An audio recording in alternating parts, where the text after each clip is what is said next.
Halo Bapak Ibu dosen dan rekan-rekan mahasiswa. Kami dari kelompok 6 akan membahas panduan tentang pengisian aplikasi Atlas. Jadi aplikasi Atlas adalah alat bantu untuk membantu auditor atau akuntan publik dalam pelaksanaan audit umum atas laporan keuangan. Pada video panduan ini spesifik kami akan membahas pada bagian A120. Sebelum masuk ke dalam video tutorialnya, saya akan memperkenalkan anggota kelompok dari kelompok 6. Perkenalkan, nama saya Trensi. Yang kedua ada Cahaya, yang ketiga ada Mary, yang keempat ada Agri, yang kelima ada Puspa. Baik teman-teman, kita langsung saja masuk ke tutorial pengisian tools A120, yaitu alokasi jam jasa dan perencanaan lainnya. Kita masuk ke A120. Di sini ada alokasi jam jasa. Yang pertama, rencana jadwal pelaksanaan perikatan audit yang telah disepakati.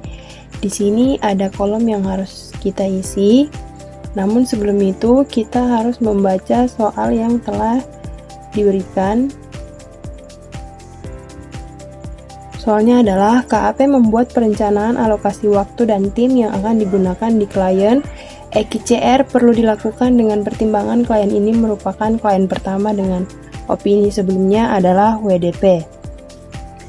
Untuk melihat alokasi waktu dan tim yang akan ditugaskan, kita dapat melihatnya pada informasi penugasan. Ini adalah informasi yang dapat kita gunakan untuk mengisi tabel yang ada pada rencana jadwal pelaksanaan perikatan audit. Yang pertama di sini adalah tanggal mulai penugasan, yaitu pada tanggal 1 November 2018, akhir penugasan 14 Januari 2019. Kita isi di sini.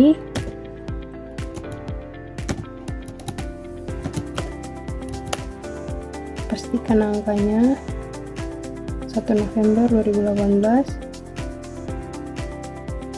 Ya, selanjutnya tanggal akhir penugasan yaitu pada tanggal 14 Januari 2019.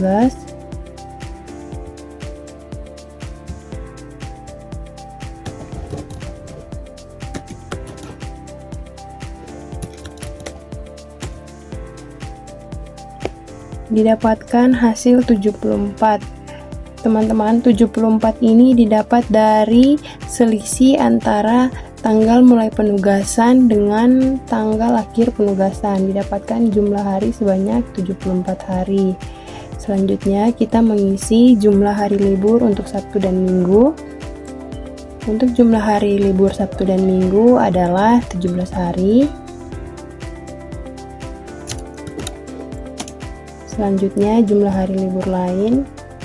Di sini untuk jumlah hari libur lain tidak ada, kita isi saja 0. Selanjutnya kita mengisi jumlah jam mulai kerja. Untuk jam mulai kerjanya sendiri jam 9, lama istirahat 1 jam, dan jam pulang jam 5 sore. Kita isi di sini jam mulai kerja jam 9. Selanjutnya jumlah jam istirahat yaitu 1 jam.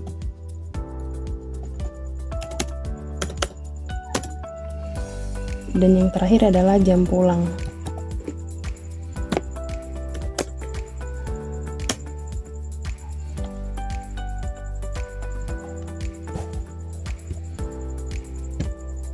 Di sini ada kesalahan.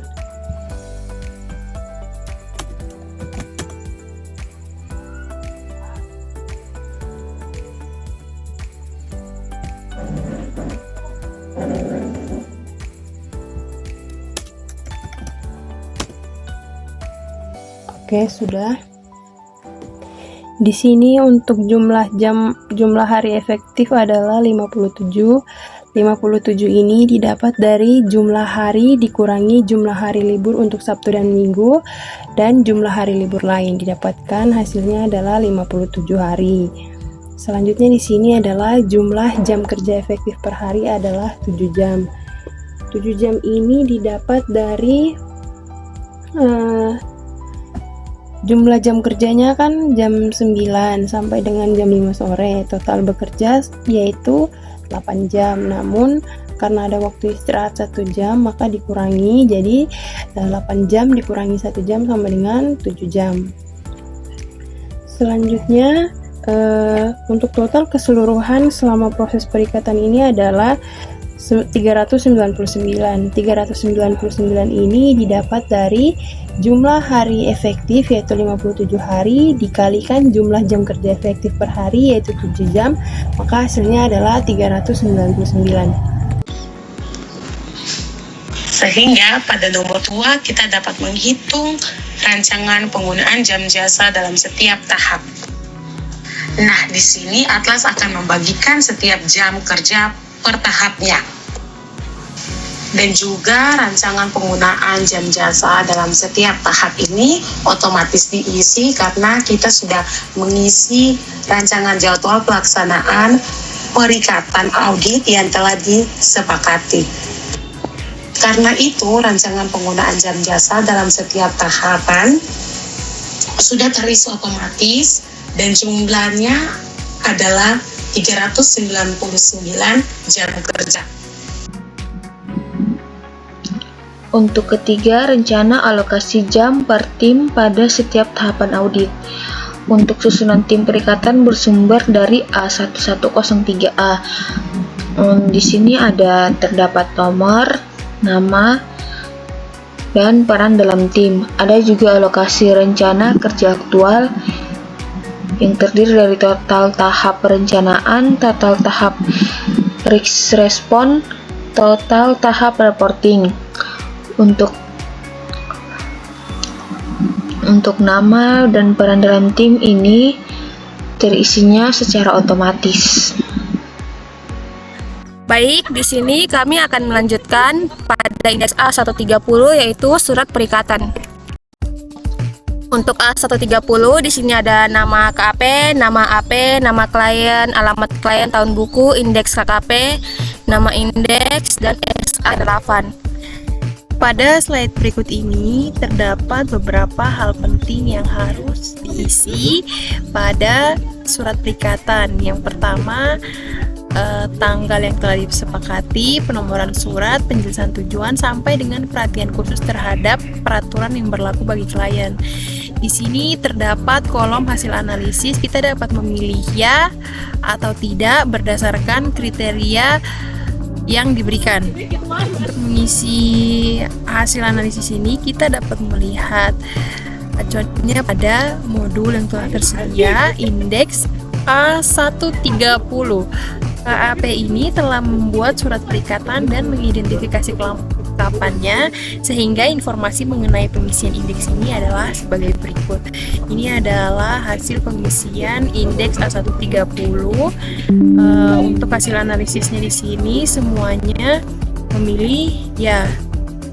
Sampai selesai di sini semuanya jawabnya ya. Jadi kita kembali ke aplikasi, kita pilih ya untuk keseluruhan.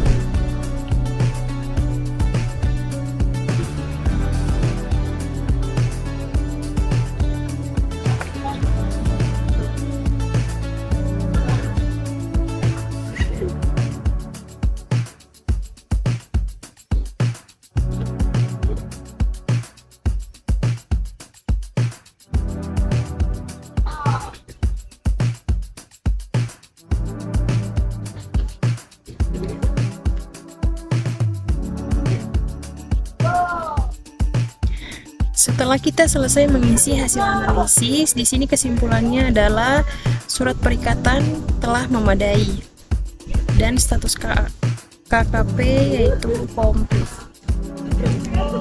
Sekian dari kami, terima kasih.